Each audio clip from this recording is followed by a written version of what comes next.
sot ndodhem këtu para jush si miku juaj. Kam vendosur në bashkëpunim me stafin tim, me miq, me shok, me bashkëpunëtar për të kandiduar në zgjedhjet e 11 majit 2025.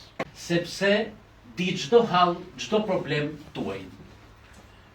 Në kanale Valltice, në ujësjellsa, në rrugë, në shkolla, në qendra shëndetësore, në bujqësi, në agroturizëm dhe turizmin malor.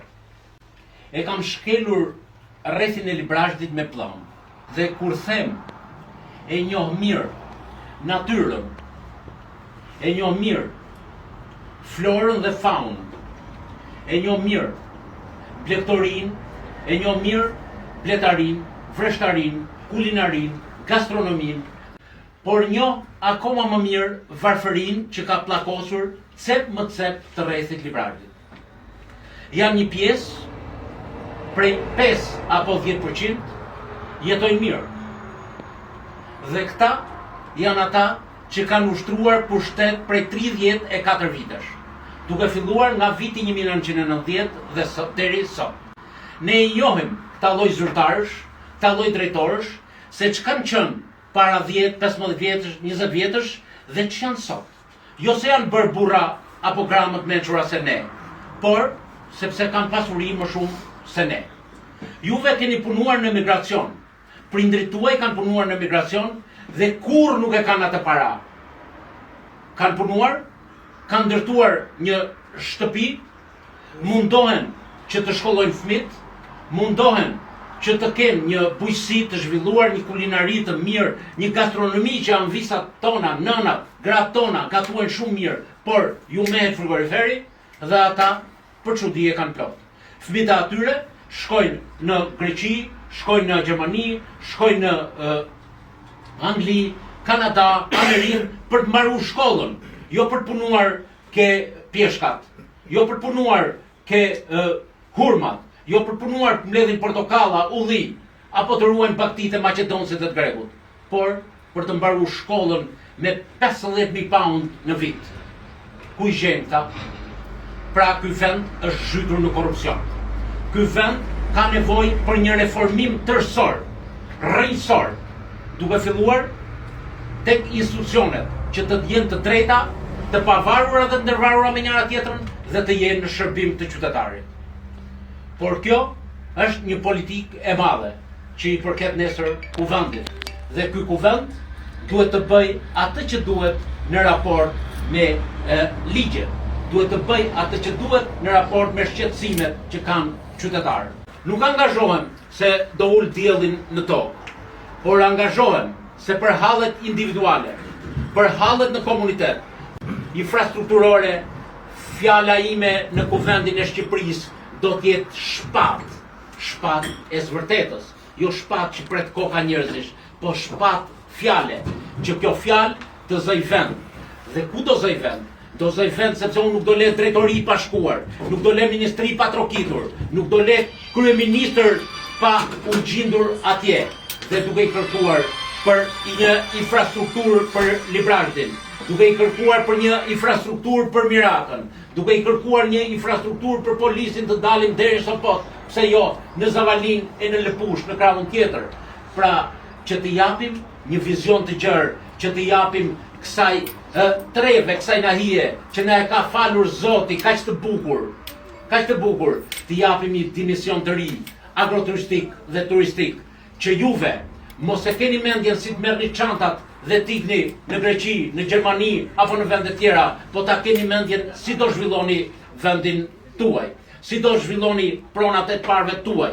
Dhe shqyr Zotit, un kam vetëm diçka që këtë trev juve e keni ruetur me forcë dhe me fanatizëm, por në qoftë se ikë rinia dhe mos u kthe më, kush do ta ruaj këtë? Masi ne mos jemi, atëherë unë duhet bëjmë gjithçka që ne mos arrijmë në atë pikë që këtu vazhdet askënd, se askush që të ruaj pronat e parëve tyre, të ruaj pronat djersën e vet, apo ta lej trashëgimi për të ardhmen. Kur them do të jem për çdo hall individual. Për hall telefoni im do të jetë 24 orë 24 i hapur. sepse jemi njerëz të gjallë. Kemi gëzime, kemi hidhërime, kemi smundje, kemi more edhe për qef, të ulemi të pimi kafe. Ashtu si unë kur iki, para shumë ndaloj gjithmonë, juve më keni parë, ndaloj këtu, ndaloj në lokale tjera, ndaloj në çdo vend, sepse unë mëngjes, drek, dark, jam librazh, jam me juve. Unë nuk kam zgjedhur të ikë në Tiranë. Kam qenë një njeri që mund të kisha ikë në vitin 93, kur u ktheva nga Greqia, se kam punuar 2 vjet në Greqi, 91-92. Kur u ktheva nga Greqia, unë e them pa egzagerim, kam ardhur me 2 milion drami. Që 2 milion drami në atë kohë, duhet ta menoni se sa kam qenë. Kam punuar privat, në shtet kam punuar vetëm 9 muaj. Dhe aty kam treguar fytyrën e një zyrtari, se ç'është zyrtari kur do të punoj. Se ç'është zyrtari kur do të marrë drejtësi, se ç'është zyrtari kur jep hakun atij punojësit që punon, se ç'është zyrtari kur i shikon të gjithë barabartë me të barabartëve dhe me përgjegjësi individuale të gjithë secilit.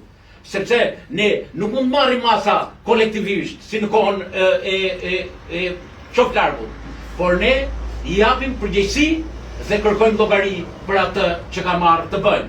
Edhe unë nesër, në qoftë se do të votohem për jush, do të kem një përgjegjësi të jashtëzakonshme dhe do të jap llogari para jush, para votës tuaj, sepse po më mbushët kutin dhe po më ngarkuat me përgjegjësi, unë do jem mjaft i përgjegjshëm për misionin që kam. Dhe në qoftë se do jem në foltoren e parlamentit, absolutisht jeni të bindur që nuk do e shikoj çështjen se po pse heshtin disa deputet. I quajmë pamençur, i quajmë se s'din, jo më jo. Po përzihen me afera korruptive dhe pastaj kyçet goja. Kur them që unë nuk do të përzihem me këtë, me të vërtetë nuk do të përzihem, sepse nuk ja kam nevojën asaj lloj afere. Unë kam nevojën që të punoj, të bashkëpunoj me ju dhe të realizoj atë mision për cilin do më çoni. Pra, kjo është ajo që unë 24 orë në 24 orë do të jem ke ju. Pastaj 4 vjet që do të jem në Kuvendin e Shqipërisë, që çdo seancë plenare do të marr fjalën dhe nuk do të merrem unë se çfarë ndodh në Shkodër, çfarë ndodh në Tropoj, çfarë ndodh Fier, se ata kanë deputetë vet. Se çfarë problemi ka rreth Librazhit dhe qarku Elbasanit, se çfarë problemi ka Presi, se çfarë problemi ka Librazhi, se çfarë problemi ka Polisi, Mirata, se çfarë problemesh ka Stravaji, Orenja, Stëbleva, Rajca, se çfarë problemesh keni ju banor që ky vend çdo ditë vetëm po shpopullohet, çdo ditë vetëm po ikin njerëzit, çdo ditë vetëm humb besimi, humb shpresa. A do t'i kthejmë besimin dhe shpresën t'i vendit? Po ne jemi ne ata që ja kthejmë besimin dhe shpresën. Kur jemi ne, atëherë duhet jemi ditën e diel. Sot na ndajnë dhe 72 orë nga dita e votimit. Atëherë, ditën e diel të dashur miq, të gjithë bashk të shkojmë, të votojmë, të gjithë bashk të marrim të afërmit, miqt, shokët, familjarët dhe të jemi te qendra e votimit ku ne militojmë. Dhe atje të aq sa përgjegjësi kemi për votën, aq të përgjegjshëm duhet jemi kur të votojmë. Aq sa shenjtëri ka vota, aq të shenjtë duhet jemi ku votojmë. Unë ju bëj thirrje, ju falenderoj që sot keni ardhur, jeni gjithë ta burra, gjithë kjo rini, gjithë ju fisnik, që keni ardhur për të më mbështetur, keni ardhur për të më dëgjuar. Ju bëj thirrje që në kolonën 4 është emri Bujar Vretos.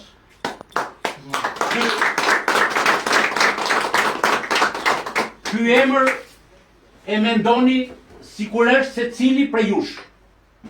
Kur të flasum në foltoren e parlamentit, kur mendimi juaj të jetë i shkrirë me fjalët e mia, ju të dijeni veten sikur jeni vetë atje. Ky është deputeti që i duhet popullit.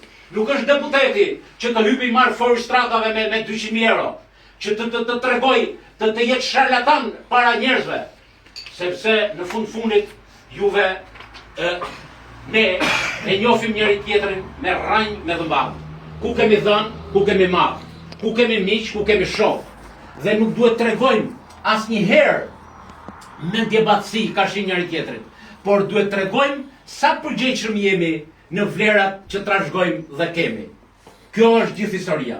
Prandaj, unë majta pak gjatë fjalën, sepse e ndjej veten mes jush aq të përfaqësuar sa që fjalët më vinë rrjedhshëm, edhe pse emocioni bën punën e vet.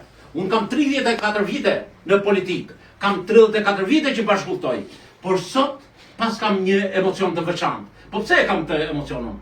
E kam se me të vërtet kam pa fuqi për të folë? Ja, sepse ju keni besim, keni shpresë, po më shikoni të gjithë në sy për të bërë atë që duhet nesër në foltoren e parlamentit. Dhe t'jeni të bindur që unë atë do t'a bëj. Zoti ju bekoft dhe unë sinqerisht ju dua shumë.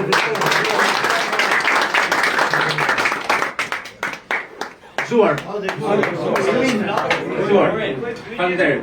Tashi kalojmë në bashkëbisedim.